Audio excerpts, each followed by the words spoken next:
Hello everyone and welcome to another edition of Loving a Broken Heart. It is so good to have you here with us. My name is Nick. And I'm Jenny, and we are the Boostas. That is correct. Before we go any further, we want to apologize for any background noises you may hear. It has, I guess, for our across the street neighbors, they decided today's a great day to use the weed whacker. And also, our city, Camarillo, is having an air show tomorrow, so you'll probably be hearing a lot of planes rehearsing in the sky. So there's that. I have to Go ahead and sneeze. Pardon me. Okay. That's how my wife sneezes. So, in any case, oh, there's one now. There's an airplane. Hi, airplane. I can't see it. Okay. Kind of cloudy. Well, what we want to talk to you about is something very important, and that it is, as of today, 1 month and 1 day after Jenny's surgery. Ta-da! And what a difference it makes. So, we want to give you an idea about what happened in the actual surgery. I don't remember anything. I was kind of sleeping. Yeah. So he's gonna do that part. Don't forget. Oh yes. Yes. And so, yeah, let me just give you a rundown of what happened. So it was on July 23rd, and we were at UCLA Medical Center. And what happened was, the original idea for the surgery was it was twofold. One was to replace the generator for Jenny's pacemaker, put in a brand new unit. So it has a bigger battery, which would mean that it would last longer. Typically, her pacemakers will last about seven years. That's the minimum.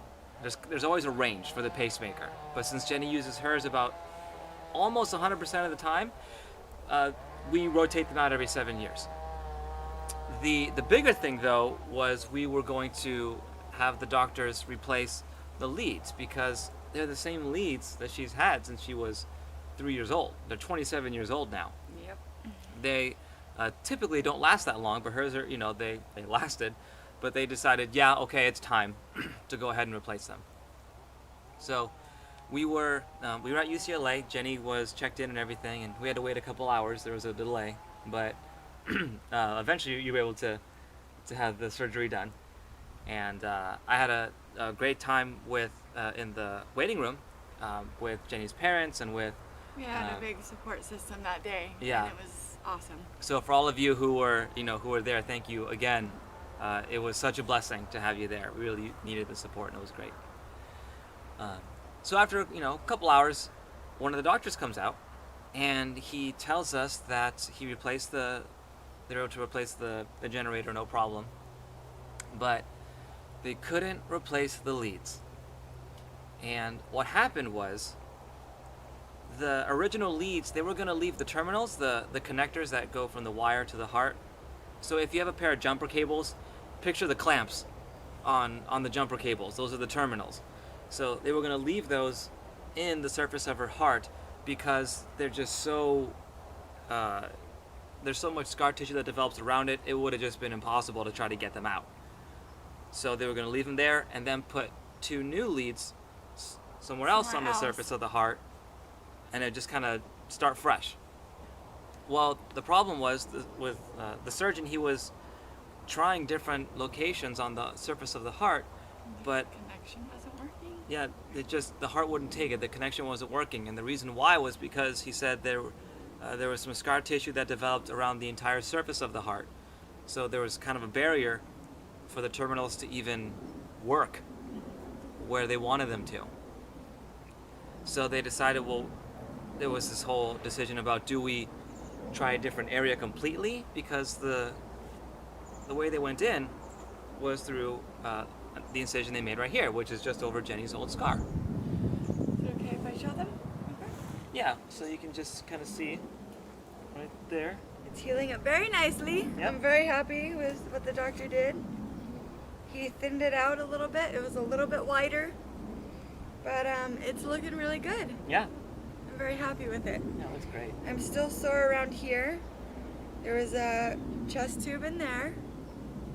And yeah, but overall, pretty well healing. That's great, yeah. Yep. So they did a phenomenal job.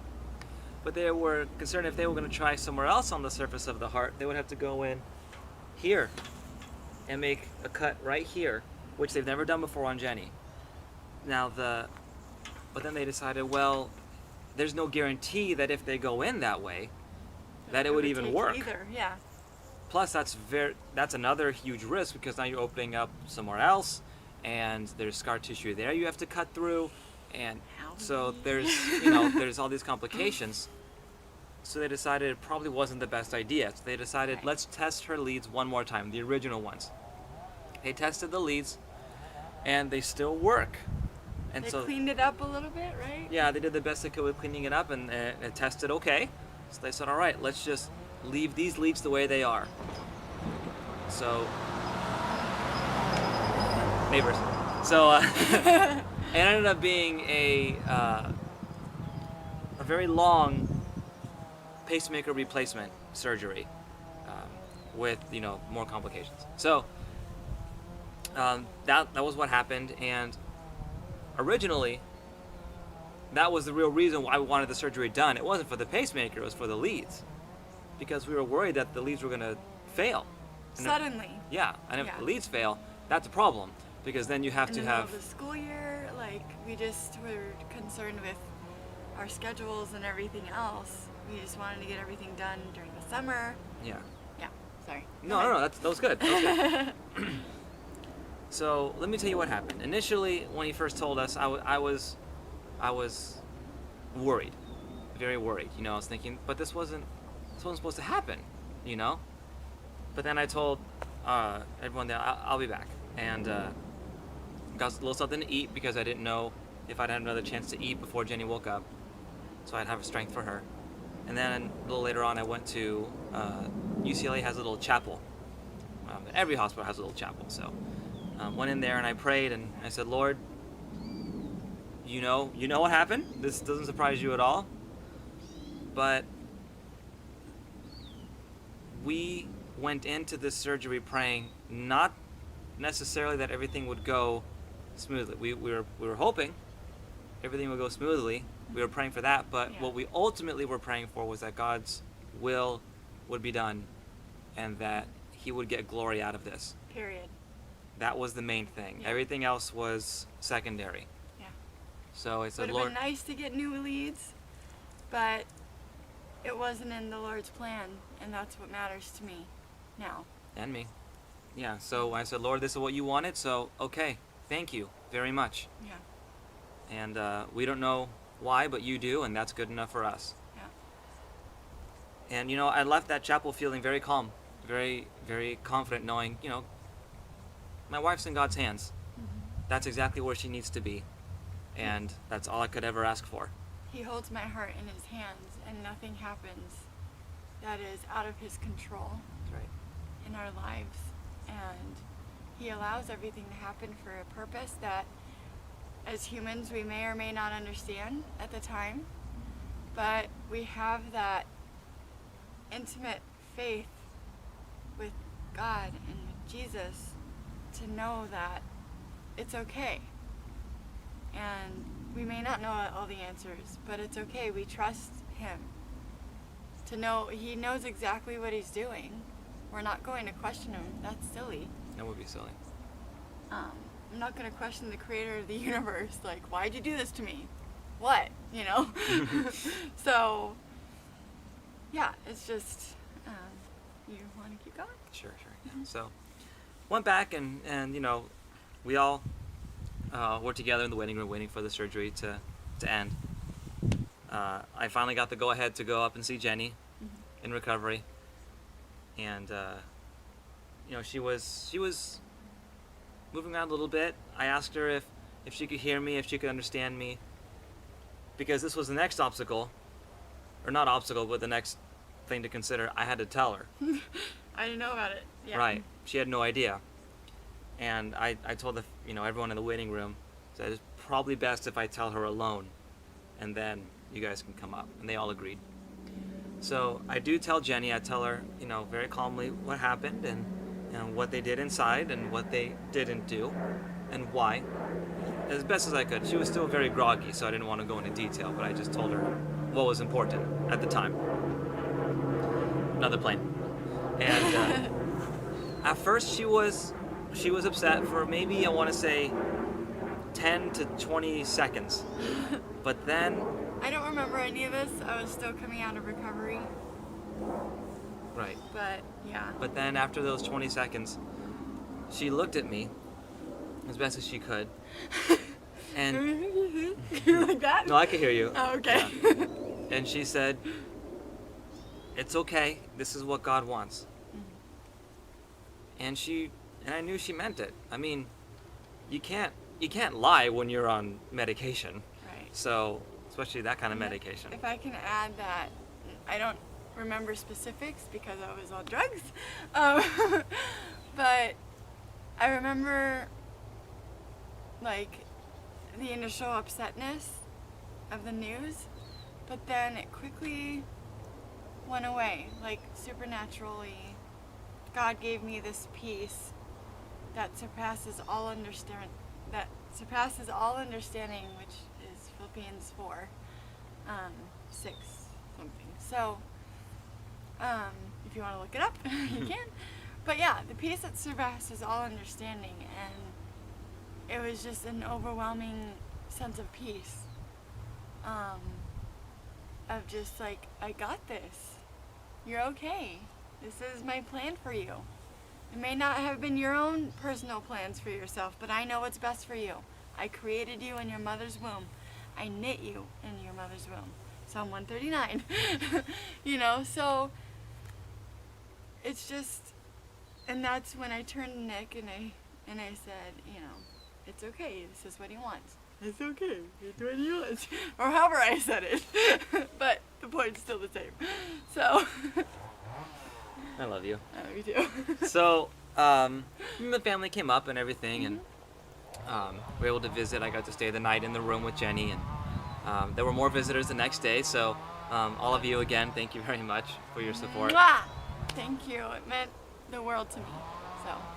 And so the next day in the evening, we got to go home, and thus started the recovery at home. So, honey, how did that go? It was rocky at first. I couldn't get comfortable. The Vicodin, they had me on Vicodin, and it was causing tummy issues, and that was a nightmare because you felt so uncomfortable. And For those of you who've been on Vicodin, you probably know exactly what she's I'm talking talking about. Yeah, I won't get into detail. So then, yeah, just trying to manage the pain. That was a journey in and of itself. At first, I was taking the Vicodin every 3 hours around the clock, and I slowed it down to 5 hours, and now I haven't had a pain med in how many days? 5 days? 5 and days. I don't need it anymore, so it's awesome. And it's, you know, with pain management, and then I was, I think 2 Saturdays ago, I was just standing in the kitchen with Nick, and all of a sudden I feel this excruciating pain on my shoulder blade, on my back, and like breathtaking, excruciating, like tears, like sudden. And it's been hard with back pain and stuff with that. And my friend and her sister Angela, let me back up a little bit. She came, she's a licensed massage therapist, and she came to work on me pretty recent after surgery and had me stretching, and it felt incredible. I had not breathed that deeply. My lungs could not expand that much since I was a child, and it just felt so amazing. I was sitting up straight. Nick, you can attest to that. Yeah, that was amazing. Yeah, and It really was. so it was incredible. So Angela, thank you so much, sweetheart. And yeah, she is part of Heartwire International. I'm just gonna add that in there. She's doing amazing work in that. So yeah, just Google search Heartwire International. What? So yeah, we've been doing a little bit together with her in that too. So just as a side note. Anyway, so yeah, it's just been amazing having her work on me and stuff like that. And she came over. She's given Nick techniques to work on me when she's been away, and it's just so much support. And we've had a meal train of people coming to bring us meals, and just like people have been asking us like, what can we do to help? And that's why we thought of the meal train to begin with. And so yeah, thank you to each and every one of you who did the meal train. I don't know if they're gonna see it, but this video, but it just was such a blessing to Nick and I, so that he could focus on my recovery and not have to worry about cooking on top of everything else. So thank you for that. Yeah, that was a big blessing. Family's been awesome. Friends have been awesome. And 1 month and 1 day post-op, I am feeling great. Today is a rest day. We've had a busy couple days this week. Nick's going back to work on Monday, That's right. which is bittersweet. And yeah, so that's where we stand right now. Yeah. Just want to give you guys a heads up so that you know what's been going on. As we promised. As promised, yes. So we wanted to thank you very much for tuning in. Be sure to find this on, you can find us on the website, of course, lovingabrokenheart.wordpress.com. There you can actually subscribe so that you can get updates as to whenever we post a new video. Can't tell you when exactly it's going to be right now because, as Jenny said, I'll be starting work again. And to get back in the groove of things, right. And figure schedules out and everything. So yeah, but we will see. And yeah, you can go there. You can also comment on the website on this video, or you can comment below if you see this on YouTube. And again, thanks for all that you do for for tuning in. We really appreciate any and every single comment that we get, and we'd love to know really how recovery goes for any of you who are watching. Those of you who not just the patients themselves, but the spouses. What do you think is harder, the recovery or the procedure itself or the surgery itself? So. And how is it for you guys watching your loved one going through this? Yeah. Yeah. So we would love to hear from you. Write to us below, or on Facebook or whatever. So. All right. So with that, we will say goodbye. So thanks again. Say bye, honey. Bye, honey. No. Say bye. Honey, say bye. Honey, No. say bye. We say bye. Love you. Bye.